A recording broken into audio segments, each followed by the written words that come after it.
তারপর তারপর শেষ হলো 14 বছরের অজ্ঞাতবাস।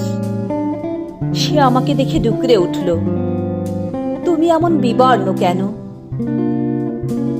আমি তাকে দেখে চমকে উঠলাম, তুমি এমন বিদীর্ণ কেন? সে বললে, আমার হাতের দিকে তাকাও। তার হাতে ঘর পোড়া আগুনের চাকা চাকা ছ্যাঁকা। আমার বুকের দিকে তাকাও, তার বুকে ভাঙা রাজবাড়ির সমস্ত ইট পাথর। আমার চোখের দিকে তাকাও, তার চোখে উপুর হয়ে আছে দুটো মরা ভ্রমর।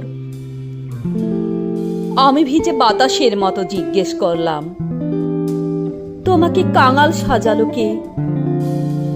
সে পাতা ঝরার শব্দে জানালো,